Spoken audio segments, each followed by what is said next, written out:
What's going on, people? It's your boy, it's brasstax, baby.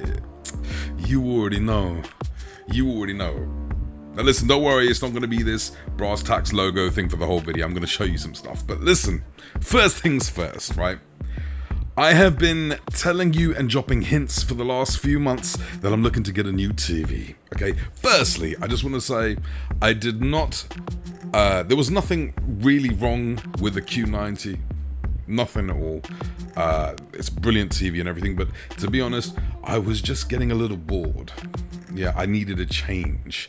Although I haven't had that TV long, I figured, you know, let's do something. I don't know why it felt like the right time.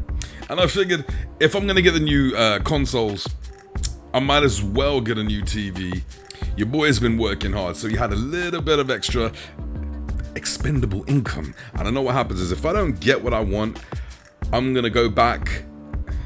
I don't know me, if I don't pick something up that I'm thinking of getting, what's going to happen is in 2-3 months, I'm going to think, where did that money go? Because I didn't buy anything. It's going to be very upsetting. So I thought, let me just do this. Let's get this out the way. Now, let me reiterate, people, you should not be buying new TVs for these consoles, okay? If you think that these consoles are going to do ray tracing, 4K, at 120 frames, you are out of your mind. Now, maybe it will be in some independent games, and maybe you'll get 4K 120, but 4K with 120 with all the bells and whistles, it's just not going to happen. So if you're going to upgrade your TV because you need to upgrade, that's one thing, but do not do it because of these consoles, okay? And can I just say, did everyone pre-order their PS5s? What an absolute mess that was. I think I've pre-ordered it. I don't know, it's showing up in the orders, but I didn't get an email confirmation. Game.co.uk, I'm sure there's going to be a number of people in this comment section saying the same thing. What can you do? But anyway, I've got my current TV up for sale right at this point, and I'm looking for what TV I'm going to go for next. Now, bear in mind, people, my first ever HD TV was Sony 720p. It was like a projector TV. I loved that TV. I loved it. It was amazing. But then after that, I've been a Samsung guy through and through. Okay, I've never had any problems with them.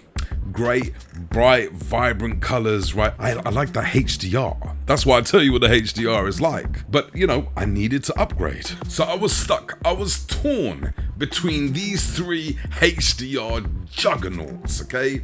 One was the Sony 8K LCD LED. What's the Z, the latest one, okay? The other one was the Samsung, obviously Q900T, baby, bezel-less, baby, 8K, baby.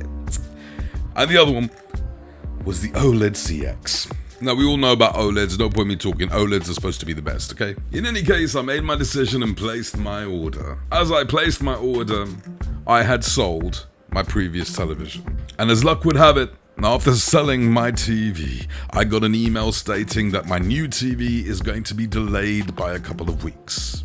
And I'll be damned if I'm going to have nothing to watch in the meantime. So your boy went up to the attic and he found a 9-year-old 1080p 50-inch Hitachi in this bitch.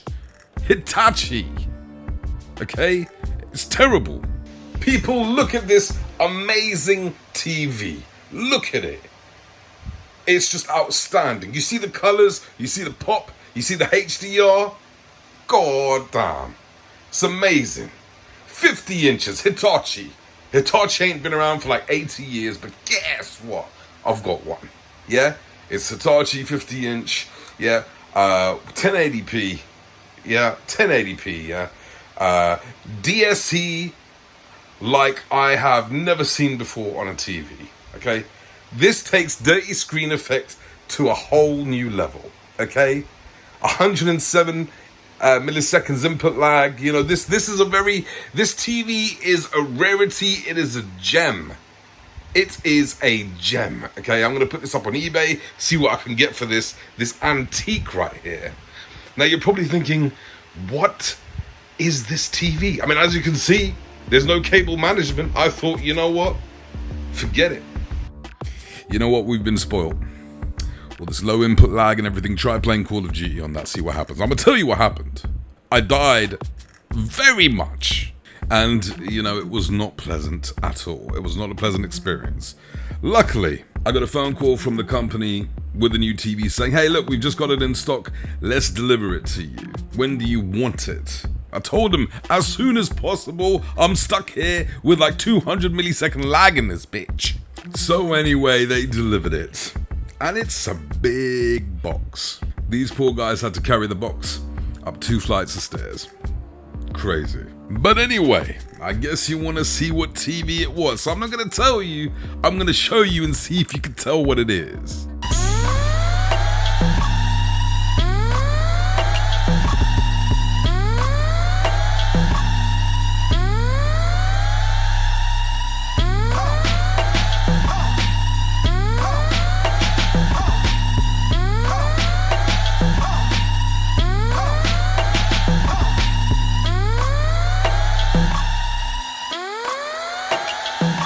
Brasstax finally joins OLEDology.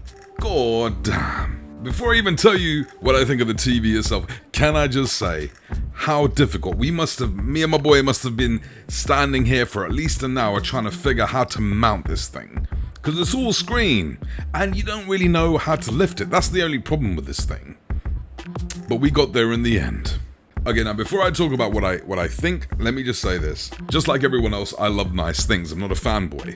See, I have a lot of Apple products. I like the Apple ecosystem and I like how things work. That's not to say I don't look at the Note 10 Plus Ultra and think that that's a better phone. Because to me it is. No hate on my side, right? I like the PlayStation, I like the Xbox, right? I like both of them do different things. I'm gonna buy both. I'm the same way with QLEDs. I love Samsung. I think they're a great brand to me personally. I've had no issues with them. I love the QLEDs, but I know how fantastic the OLEDs look. Now, the reason I chose this TV over Samsung and over Sony, quite simple. Okay, firstly, the Sony looks great. Is a great looking 8K TV, no doubt about it. But if I'm gonna get a new TV, I need something that has all the bells and whistles and something which is somewhat future-proof. To me, the Sony has everything, but it's not really designed for gaming. That's the issue right there. I don't believe it comes with a 2.1 port, and the input lag for competitive gaming just wouldn't work for me personally. And here's the thing with Samsung, right? I think they've really fallen off as a company. As far as TVs go, these last couple of years, I've not been impressed with anything. I really wanted really wanted the 8K, the Q900T, right? I saw all the early reviews from the quote-unquote experts that were calling it a masterpiece. I saw HDTV Test's review. I saw other reviews on YouTube. And I thought, wow, it can't be this bad. Listen to me, right? Listen to this shit. It looks like shit, okay? It's the best looking TV without turning it on. As soon as you turn it on, right, the screen uniformity issues, number one, are a big no-no for me. You can see the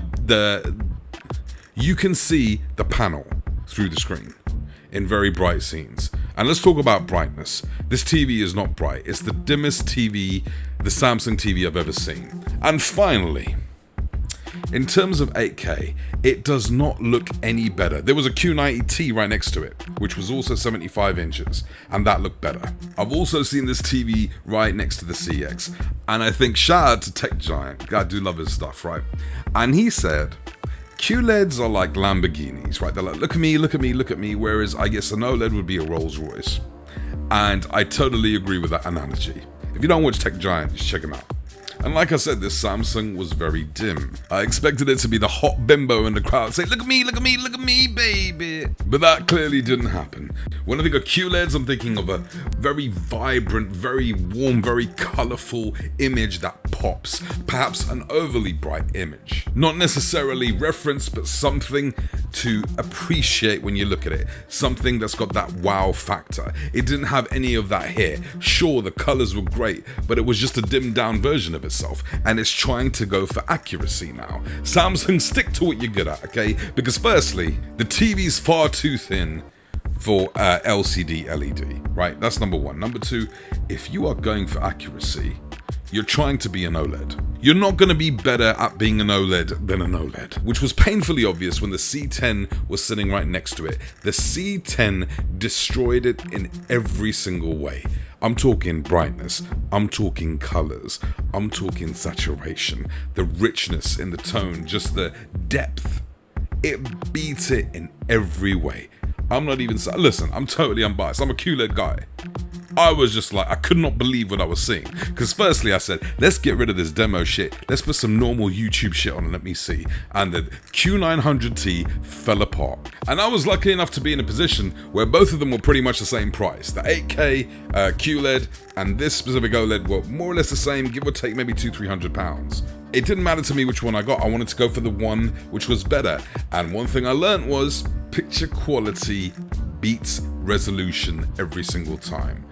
I was watching the same thing on both and it looked better on the OLED in virtually every department. So it was a no-brainer. The only reason I haven't jumped on board the OLED train so far is my fear of screen burn. I'm not scared of screen retention, screen burn. Thankfully, John Lewis here in the UK, people, for £140, near enough $200, they cover you for 5 years for screen burn and accidental damage, so your boy is covered. I'm still playing around with this TV. I will say this, and I don't mean to be hyperbolic, and you know, I've had a lot of TVs in my time. This is the best TV I've ever owned. The picture quality is just insane, and this TV is worth every penny. Now I'm going to do an upcoming video soon where I kind of talk about the OLED in detail, coming from a QLED owner's perspective. Let me know if you guys will like that, but I'm telling you, it's absolutely stunning. And I hear that one of the big criticisms that people have about OLEDs is that they're not bright. Listen, I've got this screen on 30, which is low as hell. Okay, I haven't even got it on full brightness because of the contrast ratio. It really does pop, and it pops more than the Q90 I had, the Q90R. It is a brighter image in parts than the Q90. And the blacks are so gorgeous. I've just been messing around with it because I've only really had it for a couple of days. I haven't done much. I've watched Pacific Rim. God damn. Dolby Vision. Can't tell you how good it is to see Dolby Vision on my Netflix. God damn. But yes, loving this. Yeah, played some COD. Oh my gosh. Response time, out of this world. So there it is, guys. You wanted to know, so now you know. Team OLED all the way. I'm really loving this TV, and best TV I've ever had. Gorgeous. But look, take care. Subscribe if you haven't already. I'm going to do more videos on this as I compare it to QLED in many other ways in the coming future. So stay tuned. Alright people, 4K Rockstar. You already know.